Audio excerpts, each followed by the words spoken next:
Hey, hello everybody, here's coming up tonight on Now. We've talked a lot about that story down in Sanford about the woman trying to clean up some drugs in her neighborhood. Well, tonight we'll talk to the biker gang that's helping her out. Pretty cool. Plus, you've all heard of LuLaRoe, those leggings that are very flashy. The company now under fire because a lot of sellers throughout the country are saying they're being cheated out of hundreds of dollars. Also, we'll talk about our Feed Maine campaign as we try to raise 1 million meals for Mainers in need. This is News Center Now.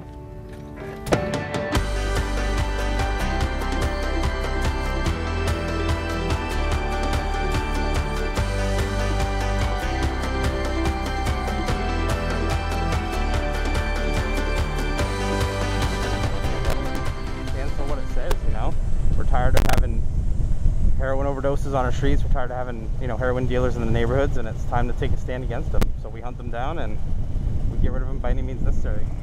He watched as a loved one's life was stolen by heroin, and now he's helping put a stop to the drug dealers who push these toxic drugs.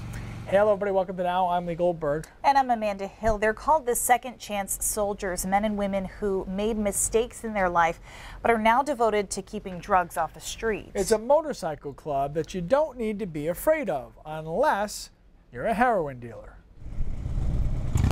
The roar and rumble of a motorcycle can be intimidating. A lot of our guys, like I said, come from colorful pasts. The man riding it can be too. I was involved in organized crime for many years of my life. Until you learn his mission. Kind of got to a point in my life where I just decided that I wanted to be on the opposite side. I wanted to help people instead of watching people destroy their lives. Like many in Maine, Sean McKenna has witnessed heroin's deadly effects. I was dating a girl last year, and she overdosed and passed away. His girlfriend had been sober and in recovery, but slipped up. When you lose someone you care about, especially to something so reckless like that, your gut instinct is, rational thoughts of anger.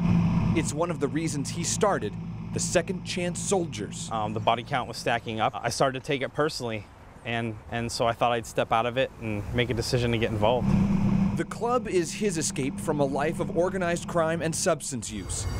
When he found out about the problem in Sanford, people arrested for dealing drugs within 1,000 feet of a school zone, he joined the fight. People are fed up with it. They're tired of seeing their communities poisoned. They're tired of seeing people walk around their communities like zombies. Which is why he established a bold motto. We've decided to make the statement that we hunt heroin dealers, which we stand behind. Intimidating? Yes. But intentionally violent? No. Obviously, if people come after, members in our ministry, we're going to defend ourselves, but that's not ultimately what we're trying to be. We're not trying to be vigilantes. So I'm willing to help anyone that deals drugs that wants to get out of that lifestyle. So the Second Chance Soldiers plan to gather this weekend for the first annual Ride for Recovery. It starts at the Biddeford-Hannaford parking lot and it ends in Sanford where they will hold a community rally. You can find more information about that on the Second Chance Soldiers Facebook page. I mean, you spent time with these guys today. I spent time with them, I think it was last week. I mean, they're committed, they're dedicated, they're serious, and they truly believe that they can make a difference and actually change some things here. Yeah, and I mean, that's part of one thing that he told me was we're sick of it, so we're getting together, we're standing up, we're not standing for this anymore. And they said they're prepared to do whatever they have to do to clean up some of these communities. All right, thank you very much, sir. Appreciate that. CVS pharmacies say they want to do their part to stop the opioid epidemic by limiting the amount of painkillers that doctors can prescribe to patients. The new policy says initial prescriptions would be capped at 7 days for new patients with acute ailments. And when a pharmacist believes a prescription gives out too many doses, they are now required to call and ask a doctor to change it. A disturbing call that was an officer down in Fairfield was actually a hoax, according to police. Fairfield police say somebody claiming to be a mentally disturbed person got on the statewide police scanner saying that they were on an Ohio Hill Road with a gun. Then that person reported on the radio that an officer had been shot and was down. At least 9 agencies in the area responded to that call. Late last night, the department posted to its Facebook page saying they conducted an extensive search and believe the call was a hoax. They apologized for the scare. Lisa, meanwhile, posted to our Facebook page saying her road was swarming with law enforcement and it was pretty scary. Deborah wonders if the person calling in the hoax was actually trying to cause a diversion. And Kimberly is looking on the bright side, saying, thank God nobody was actually hurt. Their hearts must have been in their throats. Sure they were. Yeah, that is not like good that. at all. Yeah. All right, Tropical Storm Jose said, hey, we're not messing with Maine, so we are going to get some pretty nice weather. Isn't that true, sir? Yeah. It is. We're in pretty good shape. Oh, I didn't even, hold on, I got to cue up my graphics here. Let's start at the beginning. Let's go backwards. There's Jose, still lurking off the coastline. What's interesting, guys, is down across Cape Cod and even into Boston, they're seeing some of their highest wind gusts from Jose at this moment. We saw some of our biggest seas, but a beautiful looking day despite the breezy conditions. These are still the outer edges, outer bands, if you will, of Jose. Clouds are going to move back in tonight, and I think tomorrow is a split state forecast, but not north-south. It's going to be coastal versus inland, where the coast will be cloudy. Inland locations will be sunny on Friday. Right now, temperatures in the 70s, upper 60s. It'll be kind of a cool, crisp night. You know, first day of fall is tomorrow, and it will start tomorrow morning feeling like fall. Temperatures in the 50s along the coastline, but a lot of 40s and even some 30s in a place like Berlin. Hour by hour forecast showing you the clouds coming in by tomorrow morning along the coast. And again, tomorrow it's just a coastal cloudy day. Inland, it is nice. It'll be nice for all of us over the weekend. We'll talk more about that in a moment. The lawyer for the late Aaron Hernandez says the former New England Patriots tight end's brain showed severe signs of the degenerative brain disease CTE. Yeah, in a news conference today, attorney Jose Baez says testing showed that Hernandez had a severe case of the disease. Hernandez's fiancée, Shiana, filed a lawsuit in Massachusetts today on behalf of the daughter that she had with him. The suit against both the Patriots and the NFL claims that Hernandez had stage 3 CTE, which is usually seen in former players who are in their late 60s, and that the team and the league knew of the link between suicidal impulses and CTE and failed to share that information with Hernandez. Hernandez killed himself back in April in a jail cell while serving a life without parole sentence for a 2013 murder. You ever purchased a pair of LuLaRoe leggings? I have not. I assumed you Just I haven't. haven't. But some sellers think they're being cheated out of hundreds of dollars from their own pockets because of a recent policy change. We will explain. Plus, now, while I was out on leave, I spent a lot of time with our teams on the issue of Russian interference in the US elections. And I made some decisions on the next steps that we're going to be taking, and I want to share those with you now. Facebook's founder makes a big announcement about Russian interference in the U.S. election, and he's promising to release more than 3,000 ads. Katie Ortiz has the details coming up next.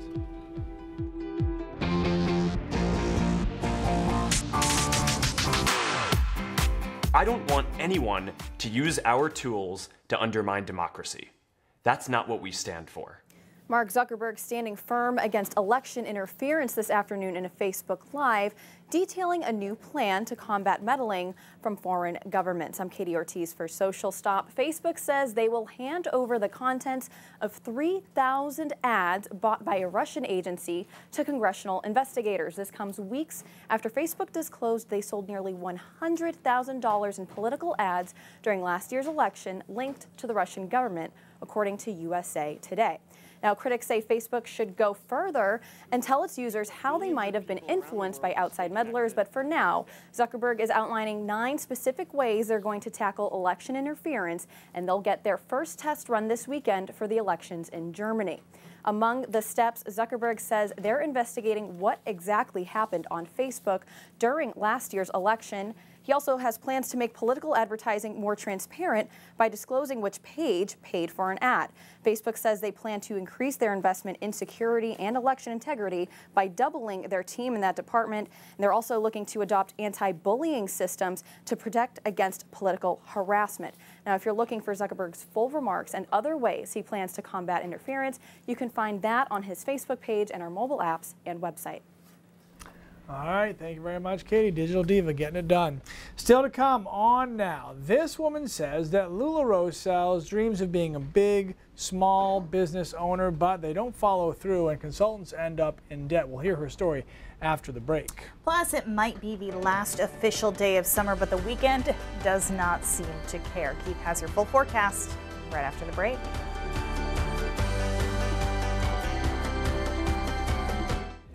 LuLaRoe, you've probably heard of it by now. Maybe you sell it yourself, maybe you've bought some, or you've probably at least been invited to a Facebook group about it. If you still don't know what we're talking about, it's that company that sells those brightly printed leggings you see your friends wearing. LuLaRoe relies on multi-level marketing sales, meaning you become a consultant for the company and make money selling clothes out of your own home. Well, at least you hope to make money. Yeah, that doesn't seem to be the case for many women who have bought into this program. Christina Rex introduces us to a woman from Naples who currently lives in Massachusetts. She says she's been trying to get out of the company, but she's going to be left in thousands of dollars of debt because of it, thanks to a new policy. My initial investment was just under $10,000. Garment racks, hundreds of hangers, cameras, you need a laptop, you need a Dymo label printer to ship all of your shipping materials. Plus, buying her first shipment of clothes. Amanda Morgan thought the investment would be well worth it and the perfect fit for work with 2 young kids at home. I wanted to be able to contribute financially. That was my main thing. And I wanted to do something for myself. So she started selling LuLaRoe clothing out of her home. In the beginning, it was unbelievably amazing. My launch date, I think I sold 120 items in 24 hours. But sales quickly slowed down as more and more consultants fought for customers online. You're looking for one item and you describe it, and then you've got 2,000 consultants fighting for that one sale. Amanda, a self-described perfectionist, was unwilling to give up, instead pouring herself 110% into her business. Completely I'm no longer a part of the world. My entire life, I just was completely detached because all I did was spend my time on my phone. In August, after almost a year in the business, Amanda resigned at the perfect time, thanks to a new company policy. We'll be refunded 100% of wholesale amount for all returned LuLaRoe pieces with no restocking fee. LuLaRoe will also send prepaid shipping labels. She would get all of her money back for the items still left in her basement. It would take time, though. She had to individually submit and process every single piece of clothing. How many do you have right now? Just under 500. Then it all came crashing down very quickly when LuLaRoe revoked that new policy after Amanda had already resigned. Oh my God. And I just started crying. Now Amanda will have to pay for her own shipping and will only be refunded 90% of what she paid. These waivers that were in place are no longer in effect, and our original policies are being enforced. Amanda is not the only person struggling to get her money back. In a statement to News Center, LuLaRoe said in part, "Last week, we simply reiterated a long-term written policy each retailer agreed to when he or she signed up." But Amanda says for herself and others, this isn't good enough. She predicts she'll be at least $5,000 in debt from the entire experience of working for LuLaRoe. All right, we asked LuLaRoe whether they would honor Amanda under the new policy since she re-signed before it was reversed, but we did not get a response on that specific question. Amanda is not the only one having this problem. Many former consultants are using social media to demand answers from LuLaRoe. They've already started a change.org petition that has more than 9,000 signatures. Amanda says she refuses to return her items for only 90% back, and instead, she's desperately trying to sell them to break even. All right, so here's what we want to know. Did you have a similar experience? What is your plan? Reach out to us with your story. Just email us at asknow@wcsh6.com or comment on our Facebook pages or asknow@wlbz2.com. So we want to hear from you if this happened to you. So Yes. Caveat emptor. Scary stuff. Yep. Yeah. Part Right? of the deal when you sign up for that, I guess. All right. In the meantime, pretty decent day today. And This the weekend looks good. Amazing. Looks actually pretty hot, specifically Sunday and into Monday. So we'll talk about that in a second. First, though, I got a lot of emails over the past couple of days about the humidity. A little break in that action right now with the dew points. Oh, dew points in the 40s and low 50s, but the humidity will go back for the weekend. So one more day of dry air. That'll be tomorrow. Here's Jose just sitting, spinning to the south and east of us. Very little position change as compared to yesterday. Some of the clouds, though, moving back in. So today was a nice sunny day, but tonight a lot of us will cloud over, particularly along the coastline, as Jose's bands kind of expand the whole system, getting stretched out in the north-south component. And you'll see that tomorrow. As I mentioned, tomorrow's a split state forecast, but it's coastline versus inland and mountains. So most of the state spatially will be sunny through the day, but notice right along the immediate coastline, Portland, Rockland, Bar Harbor, up into Eastport, down into York County, will be probably mostly cloudy through much of the day with these clouds hanging around. Saturday, we start with a few clouds along the coast, but we end up clearing out, and it's nice by midday Saturday, through Saturday afternoon, through Sunday, and through Monday as well. Big ridge. Look at this signal. This is one of the warmer signals you're going to see this time of the year, just pushing all this ridging up to north of Quebec. You know, normally you have to fight for these warm days in late September, but it won't be much of a fight Sunday and Monday. It'll be squarely in the upper 80s and even some low 90s. Again, that's away from the coast, but a lot of us are going to bake. Here's what I've got for Monday. Threw some 90s in there. Lewiston, Freiburg, Sanford. I wouldn't be shocked if Augusta actually got to 90, but I put them at 88 for now. Notice along the coastline it's cooler, but 82, 83 along the immediate coast as long as you're not on a peninsula there. Let's show you Maria real quick. This is reorganizing, unfortunately, after it took a big hit when it went over Puerto Rico. So this storm is getting its legs back under it, and I'm not willing to completely write it off yet for the eastern seaboard. Here are the computer models doing a pretty good clustering job, but notice by the middle and end of the week, they don't really know what to do with Maria. So I wouldn't be concerned about a direct hit here in New England, but it's possible it could do similar to what Jose did and just kind of stall to the south and east. So the stats person to me says 90 is not a good number to put on Monday. Statistically, it doesn't happen very often this time of the year, but it's as good a signal as you're going to get. So we're going to go for it. Tuesday is not bad either. Wednesday looks pretty good. And then showers perhaps on Thursday. Depends what Maria ends up doing. And as far as the humidity goes, it'll be pretty humid with this heat. It's hard to get it that warm and keep those dew points suppressed. I like how you... it's the number, though. Like 90, you got to get there. Like 89.5 won't do it. Like at this point, it's got to start with a 9. It's, you don't, yeah, a couple days out, it's kind of not the right move to put it out there, but why start being professional now? Good point. Yeah. Honestly, I have no words. I'm just so happy and blessed that the man upstairs blessed me with this title, and I'm so excited and happy that I can't stop crying. 12-year-old Darcy Lynn Farmer, a singing ventriloquist. We're both so excited because she's amazing. She's the new winner of America's Got Talent. She earned a golden buzzer early on, put her right through. She was a crowd favorite from the very beginning, and a record 52 million people voted in the season finale. And it looks like more than a few of you voted for Darcy Lynn. Priscilla says all of the acts were excellent this year, but the right one won. Carol Ann says both Darcy Lynn and the runner-up 10-year-old singer Angelica are classy acts. Laura says Darcy Lynn is a huge hit in Raymond and the community can't stop talking about her. But Anita says not cool to post this before videos are watched. Sorry for the spoilers, Anita. Darcy Lynn won $1 million and she has some big plans. Yes, I need to get my mom a dishwasher because our dishwasher does not work and we need a new one, and now I can get her one. It may not be something that a lot of people think about, but there are way too many Mainers who struggle with food insecurity. In fact, it's 1 in every 6 people, 1 in every 5 children. More than 200,000 people in Maine do not have access to enough nutritious foods to live a healthy life. New Center's Feed Maine program is designed to help combat this problem. Our goal is a big one: raise enough money for 1 million meals for Mainers who need our help. Sometimes when people think of hunger, they think of people really living in deep poverty, really living on the edge. And there are certainly some of those people that we're trying to help.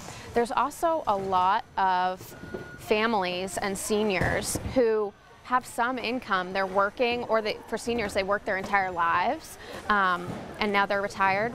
But the income just doesn't add up to be enough to cover all the bills, all the expenses, housing, medical bills, whatever the case may be, and also afford enough nutritious food. So people are having to go without, and that's the problem that we're trying to solve. Once again, we need your help to get us to 1 million meals for Mainers. Go to feedmaine.com. One single dollar provides 4 meals to Mainers in need, so even a small donation will go a very long way. We'll continue to shine a light on this problem, so watch our Feed Maine segments on the 3rd Tuesday of every month moving forward. Again, feedmaine.com. All right, lots more coming up at 5:30. The mother of Ayla Reynolds was in court today asking a judge to declare her missing daughter legally dead. Ayla hasn't been seen in almost 6 years. Chris Rose will tell us why she wants this decision. And online dating sites are so last year. Move over Tinder because the old school matchmaker is making a comeback. We will have that story for you in the next half hour as well. And News Center Now continues in a moment. Right. All right, anybody seen exotic animals wandering around Waldo County? Well, don't worry. This is not one of those stories about a snake on the loose. Waldo County Sheriff's Office posted to Facebook saying someone called police claiming a big animal with big horns was in a field near the community gardens, and it looked like an exotic creature.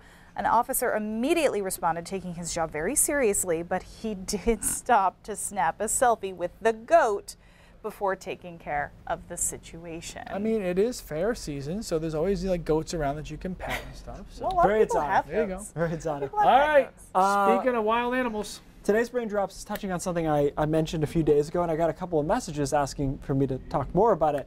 It was the whole preservative food thing. So this started last year. This post went viral. This woman had a Happy Meal that was 6 years old, and this is what it looked like 6 years later. So the assumption was that it was a preservative problem. Well, this food magazine did a somewhat scientific study trying to figure out what the deal was. So what they did was they made their own homemade burgers. You can kind of tell they're a little rougher around the edge. Then they took that McDonald's patties and their buns, and they all interchanged them, okay? And they let them sit for 26 days to see what would happen.